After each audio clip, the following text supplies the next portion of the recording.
Joining us now is Ojineka Ojiope, with stories trending around the world. Hello, Jinex. Good morning, Dr. Abati. How are you this morning? Perfect. Good morning, Ayo. Good morning. Perfect. We're twinning in green. Yeah, so different we have to shades. support our country. Green is our country's color. It is. Good morning, Rufy on fire. But there's a code to the green. Green, white, green.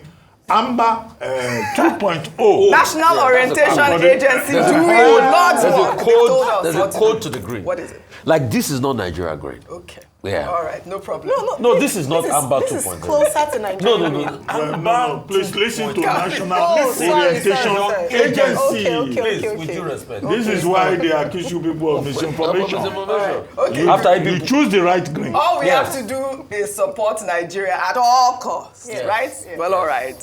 Well, let's begin what's trending with reactions trailing the inhumane treatment of the Super Eagles of Nigeria at the airport in Libya. The players traveled to Libya for the second leg of their 2025 Africa Cup of Nations qualifying match following their 1-0 victory in Uyo, and were met with harsh treatment by Libyan officials. The players were held at the Al-Bak airport for over 20 hours upon their arrival. Following public outcry, the players withdrew from the qualifying match and returned to Nigeria. Well, on Monday evening, the Nigerian Football Federation issued a lengthy statement detailing the Super Eagles ordeal in Libya. And I'll read an excerpt that actually got me. They wrote, "It took over 1 hour for the team's luggage to roll through the carousel, despite the fact that the bags and other items had already been hauled from the aircraft immediately on arrival. No official of the Libyan Football Federation was at the airport to receive the delegation, as it is the best practice globally. Airport officials could not answer the simple question on where the buses that would take the delegation members back to Benghazi, where the NFF had booked hotel rooms, were. When delegation members, including the NFF president, Comrade Shuaibu, and Dr. Sanusi, attempted to venture outside the airport to ascertain if there were vehicles waiting for the team, they were stopped in the most uncouth manner by airport security personnel." I know that President Bola Ahmed Tinubu has waded into this matter. CAF also has responded, but the details of how our Super Eagles were treated has, enraged Nigerians. I'm completely upset about the situation. But also, the Libyan Football Federation have provided a video evidence of its team, Mediterranean Knights, and what they endured when they visited Nigeria for the third round of their AFCON 2025 qualifying match. As you can see in that video, they were left waiting and they were made to pass through like some, bad roads. But what are we talking about here? Is it tit for tat? This is what it is now, tit for tat. Let me take some reactions from Nigerians. This is from Eri Olua. He wrote, "I've always had my doubts about the Libyans, especially regarding how they treat blacks in their country. It's hardly different from how other Arabs treat us. It's despicable and uncalled for. I mean, it's not like these Super Eagles were auditioning for Survivor Airport Edition. This isn't just disrespectful, it's irritating and a massive clog in the will of African unity. AFCON is supposed to be about unity, not about turning teams into pawns in some geopolitical chess game. Let me not talk about CAF. I will skip it. The Nigerian government needs to step up, not just with a stern letter, but with actions that shout, you don't mess with our Super Eagles. This isn't just about football. It's about basic human dignity." Well, Adeze put out a picture and she wrote, "On the left is the bus the Libyans brought to pick up the Super Eagles after over 20 hours of evil and wickedness. On the right is the bus that NFF provided to convey the Libyans when they were in Uyo, and people opened their mouth to say that we did the same thing to them. Absolutely not. Sad. So, we respected them. Look at the bus that came to pick them up when that incident occurred, like a week ago, right? A week ago, yes. Ayo. All right, so first of all, I'll just echo what you had mentioned earlier, Rufai. this is where Nigerians have to show oneness. Yes. I can't believe that some Nigerians are justifying the actions of the Libyan by saying, but we did the same thing. Not at all. There's a place for criticism. There's a place for loyalty and patriotism. We cannot in any way accept. Because for the way they treated the Super Eagles, it's a slap on Nigeria's face. It's not just about our Super Eagles, the national team of Nigeria going out there. Then in explanation for what happened in Uyo last week, I'm glad Abi was here earlier, and she said that what happened was that the Libyan team did not inform the Nigerian officials what time they'd be arriving and their itinerary for their arrival. And so there was no one to welcome them. But immediately they heard they were around, they sent officials to receive them, and they sent very comfortable buses. Unfortunately, we can't do anything about bad roads. That is part of the Nigerian. It's not, we didn't destroy the road purposely because we knew that Libya was coming so that they would have a bad experience. And then they got to the match, and she already mentioned about how we saw how lackluster they played. They wasted a lot of time. But again, this would have been justified if this is not. If this were the first time that Libya was doing this. We've heard about how when local league players and team members go... Eyimba United, she talked about Remo Stars and a few other teams. So what happened with them? Did they come and was a retaliation? Even the audacity of the Libyan Football Federation writing a letter to say that because we didn't play the match today, or we didn't stay to play the match, we were going to write to CAF and that we should be sanctioned because of our people. The audacity. Yes. I said it before, it's not just about sports now. It's a diplomatic issue. And the Nigerian government, and rightly said by one of the tweets, the way we are mistreated or maltreated in other countries, especially North African countries, needs to be investigated. We need to have, demonstrate a strong showing and solidarity behind our players and behind our people. Nigerians deserve to be treated with dignity, especially on the African continent. Absolutely. We go abroad and we are maltreated. How much more our brothers and sisters on the African continent? I hope CAF, by the way, the statement released by CAF was too watery and it came a bit late. I hope CAF will take a strong stance against this and restore some sanity to the game. Football is a game that unifies and should have been seen as a game to build bridges between amongst countries. It's sad that it's turned out this way, and we salute our men, the Super Eagles who conducted themselves well, ensured that they came back and refused to play that game. We are behind you and we support you. Yes. Your country is behind you. Well said, Ayo. Your country is behind you. I want to tie this story so we can all discuss it in the same vein. The African Diaspora Union on Monday urged President Bola Ahmed Tinubu to grant Nigerian citizenship to black foreigners. The group's president, Chidiebere Ogbu, made the comment while disclosing plans to hold an inaugural gathering in honor of Africans abroad. The group's president also stated that many black people around the world desire our Nigerian passport and that granting citizenship waivers would not only honor the historical ties of African descendants, but also foster a sense of belonging and identity. Nigeria is a great country, Rufai. Yeah. Of course, what do you make of this granting of citizenship? No, I think there's a process that it should go through, but I think it's a welcome development. I think Ghana did the same. Yeah. I think when they were celebrating the year of the return, Ghana did a lot of facilitation as regards to lots of African Americans in diaspora coming back and say they're tracing back their roots to Ghana. And they facilitated with, granting them citizenship, including them in our society, because there's no how these people make part of our diaspora. These people, their souls are still tied to Africa. Have you ever wondered how much African Americans spend every year to go and check their DNA and see originally where they are from as a result of slave trade? Have you ever wondered how much? I'll tell you a very personal story. Professor Miles, now he's no longer with the Wigwe University. Professor Miles, which I'm very close to, said one of the reasons why he took the job to be in charge of the Wigwe University was because he had done his DNA ancestry a couple of months before he took that job, and he discovered that his DNA ancestry says he's from here in Nigeria. And he felt that sense of belonging, that this is the time I'm coming back to give my own quota back to the development of the education sector in my country. I mean, things didn't work out the way he wanted, with the Wigwe University and all of that. He's moved back. But he still has a heart because he says, originally my DNA is from here. You've heard a lot of people, talk about the fact that their DNA is from here. They want to come back. So we too can also facilitate that process. One, they can bring back much needed diaspora remittances also back to us. They can bring back investment opportunity. And they can also bring back a very strong cultural appeal. Because one way or the other, we are mixed. Look at those that returned after the war, after the Kiriji and Jalomi wars, that came back of Brazilian extraction. the Asumpacios of this world, which are the Alakijas. They brought back the Brazilian culture with them. Today we celebrate things like Fanti Carnival. Look at the Cardozos, look at the Pereiras. They came back, and when they integrated, they got nationality. Right. So we should be able to do the same for those people because they are indeed the future of this country. All right, Dr. Abati, your thoughts on Okay, it's a matter of law. It's not about storytelling. It is as follows. Sections 25 to 28 of Nigeria, Chapter 3, focuses on how you can become a citizen of Nigeria. Through birth, through registration, through naturalization. The context that we're dealing with has to do with sections 27 and 28 of that law. And it's as follows. The African Diaspora Union is saying, black foreigners who are interested in being in Nigeria must be given citizenship. After all, they do it in Ghana. But Nigerian law, under our constitution, says you must be 18 years of age.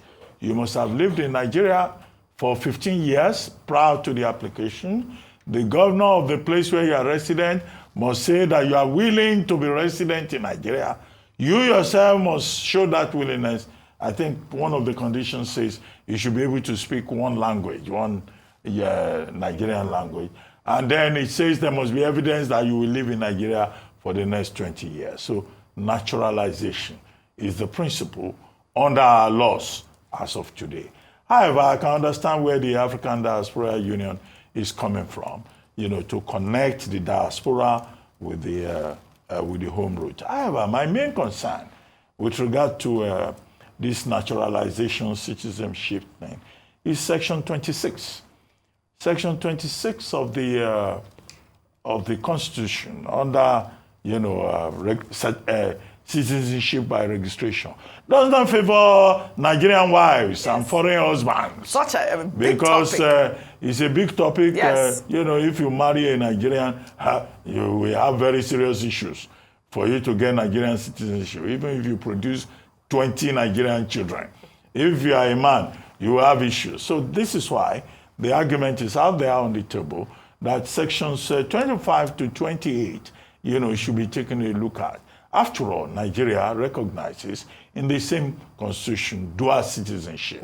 But if you say Niger wife, and before you get Nigerian citizenship, you do like this. Before you get husbandship in Nigeria as a foreigner, I think it should be reviewed, takes a while. Really. So those are the issues here. And I'm very glad there that are you legal brought that procedures up. involved. That's the story. Yeah, absolutely. I'm glad you brought that up, and I believe that it should be reviewed. Especially for our favorite Niger wife. She must be willing to be in Nigeria. Well, all right. Well, in another development, the Group Chief Executive Officer of the Nigerian National Petroleum Company, Mele Kyari, has said that the removal of petrol subsidy has significantly reduced cross-border smuggling of the product. Kyari spoke in an interview with journalists on October 13th. He said petrol smugglers could make as much as 17 million naira on one tanker of petrol, while an oil marketer in Maiduguri, Borno State capital, would only gain about 300 to 400,000 naira. Well, in the meantime, World Bank Vice President Indermit Gill has said that Nigeria will need to stay its course for 15 years to transform its economy. Let's take a listen. The central bank has had to hike its policy rate by a huge 850 basis points, that's almost 9 percentage points, in the last 9 months to boost confidence in the naira and anchor inflationary expectations. But the central bank financing of fiscal deficits has finally ended. And Governor Cardoso has been putting Nigeria, or be helping to put Nigeria on the right course, on the correct course. But this is only the beginning. Nigeria will need to stay the course for at least another 10 to 15 years to transform its economy. So I don't know if you're agreeing with me or if you're disagreeing with me.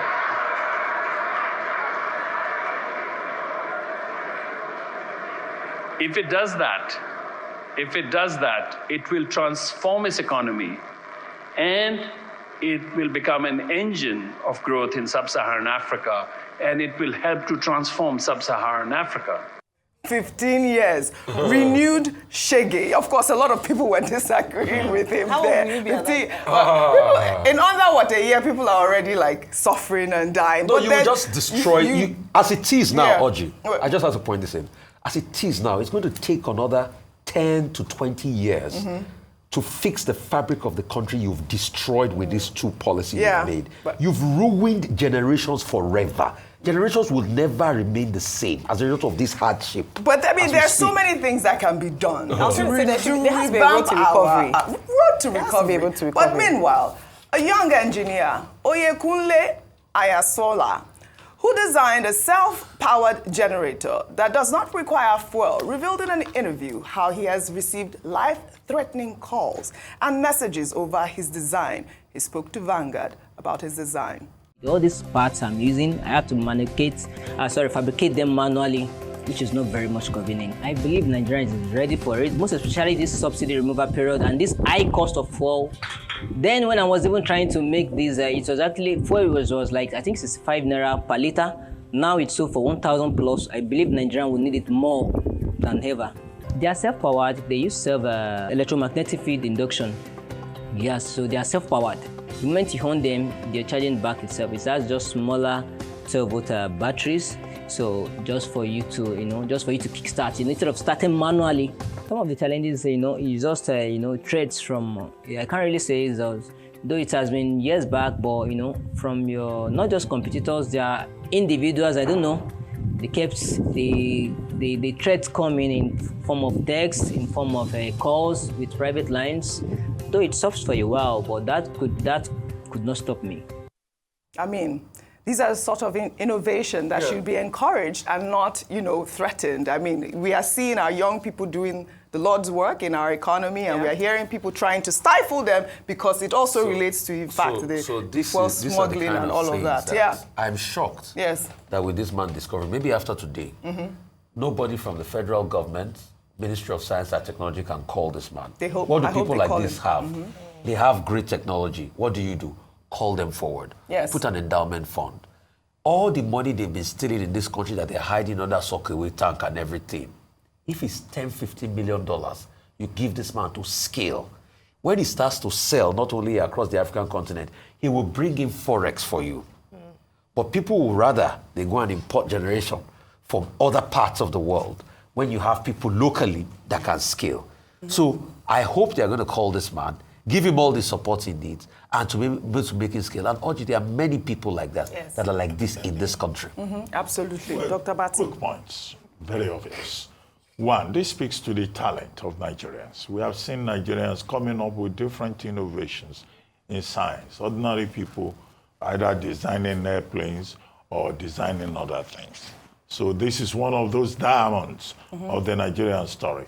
These are the people who deserve national honor. Yes. Not useless, non-performing governors who are trying to steal local government funds. When they come up with their national honors list, you'll be surprised. You see governors there, and you'll be asking yourself, what are these persons? What have they done?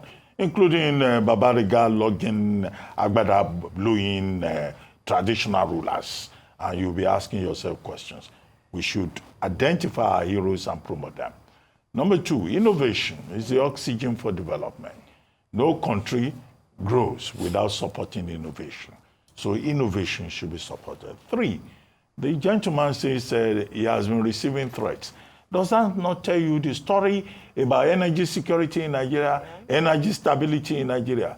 The people who import generators, they are probably the ones that are not happy with his innovation because it will ruin business for them. Absolutely. So this is the whole story about energy security and stability in Nigeria. People have brains, they have talent, they have capacity to move this country forward. But the mafia, they call them the generator mafia, Yes. the diesel mafia, the people who benefit from the failure of Nigeria, that one Mr. Indebit Gill is now saying will take us 15 years of hardship. I thought Mrs. Tinubu said 2 years. We have even been trying to digest that. Now this man comes from the World Bank and he says, no, 15 years of suffering for Nigerians. Is that how they suffer in his own country? So these are the problems that we Absolutely. face. You're absolutely Can right. I just Well, quickly yeah, say sure. that this is the, and I just mentioned that now we understand why this power issue in Nigeria has persisted for so is it, long. yeah. We see the evidence of this. Let me tell you, Nigerians are too brilliant for us to have had power issues for so many years.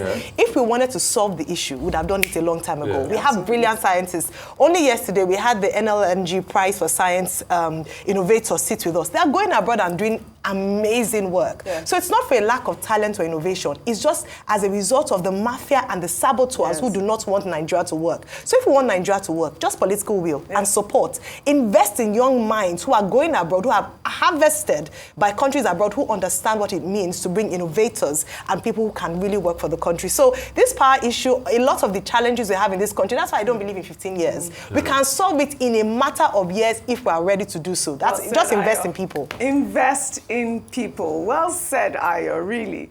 Well, in another development, residents of Agenebude in Edo State on Sunday burnt down a police station after the alleged kidnap and killing of a young boy in the locality. Well, according to eyewitness accounts, several persons were killed and vehicles inside the police station were set ablaze over an allegation that suspected herdsmen were kidnapping and killing people for organ harvesting and were allegedly being protected by the police. Well, here's an amateur video of the incident. They don't put fire for the station like this, so they see him so. So one of the Aboki, I don't confirm I'm dead, I don't kill him. So now the station they did like this, so. All the police they don't run. I'm a police now. No, they're not big police. No commit offense. This was a very, very sad incident in your state. I mean, we need more information on this. It borders on. She's from Edo as well. Exactly. I'm from that Her particular mom is from that local particular government area. What You are are you talking Yoruba about, Dr. Bati? This is a very serious proudly Lagosian, all right. but Well, a very serious it issue. borders down on organ harvesting, and you did see, I don't know if you guys saw the video of, a young man going around and showing, people's organs that were harvested in that area. We need more information as to whether or not these people that were accused, the police officers of hiding the identity of those that were, responsible for this organ harvesting. But also in the same vein, in Edo State, your state, Ayo, a police officer identified as Abraham Uzuogbo allegedly raped a female detainee until she lost consciousness. Police spokesperson Olumuyiwa Adejobi, responding to the incident, said that the case has been attended to. He wrote in a post on X saying that the policeman has been identified. He's being subjected to necessary disciplinary processes. The act is condemned in its totality. The command has been mandated to do the needful and make its outcome public. This again shows the decay in the police force, really. I mean, so that's why when we fight for them, we should also say it when they do wrong. For that officer to be able to do that, then you see that there's a great level of decay in the system. And it was caught on camera doing that. That's what saddens me. Yes, we saw that. We just hope that the police will get to the bottom of is this. And we're going to see action be meted out. Yeah. And he must face the full, Wrath of the law. wrath of the law. Yeah. In the sense that, I'm also seeing rape there. Rape. Because you're doing that against the woman's will, and she's a suspect kept in detention. But it's not today. Anecdotally, it's not today we've heard stories of prostitutes that are arrested, that are kept in detention, some police officers have their way with them. Right. This was just caught on camera. We must see this to the very end. We must, absolutely. They should not just sweep it under the table. I mean, people are saying he's a police officer, nothing will happen. I hope that's not the something case. has to happen. Something's got to You can't happen. build a country that way. Well, all right. Before we end what's trending today, let's highlight how a group of Nigerians are using plastic bottles to build earthquake-proof homes in our Good News Report.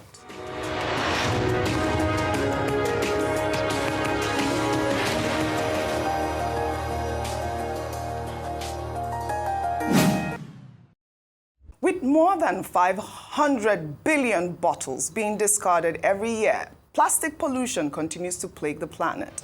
The chemicals that plastic waste releases into the atmosphere create heat-trapping gas and also suffocate aquatic life in the ocean. Well, in a move that has been hailed as revolutionary, a group of Nigerians are building houses made of plastic that are durable enough to resist earthquakes, fire, and even bullets. One of those exceptional Nigerians building plastic homes is Yahya Ahmed, an engineer who built a house in Kaduna using 14,800 discarded plastic bottles as bricks. Ahmed is also a director of a non-governmental organization promoting renewable energy in Nigeria. He said he built the house to encourage recycling of waste materials, create jobs, and foster a healthier environment in Nigeria. It's a very good solution, really, for a lot of people, the low and medium income people. It doesn't biodegrade, it doesn't change, it doesn't do anything. So at least you are sure this one you come back 250 years later, you will find it as it is. And concrete blocks will not last that long. If this is a cement block building, when you enter it, you start sweating, you run outside again. Because it's too hot, it's like an oven. You need AC or this. Here, maximum you need a ceiling fan. You don't even need it. Because the walls are thick and the sun is a poor conductor of heat. So the heat remains outside. On the other way, in the cold season, the inside remains warm when it's very, very cold outside. Fantastic. This is such a great innovation as well. I mean, Ahmed began this initiative about 3 years ago, and we are seeing people in the northern state emulating this. I mean, it's not going to take us 15 years if we find a way to revamp our economy. New. Yes. India, South America, Central America, yes. since 2002. It's amazing. But the second point is that innovation drives development. That's it. You cannot do without innovation. Absolutely. This is considered cheaper, earthquake resistant, and even fireproof. Bulletproof. Well, our Nigerian what I don't know is whether you should can construct high-rise. Yes, well, with it. it's But just new the ideas beginning. New ideas. are welcome. Congratulations, as always. Brilliant. Well, I'd love to thank you all for your great analysis, as always, on What's Trending. Well, that's all I have for you guys on What's Trending today. I'll see you all tomorrow.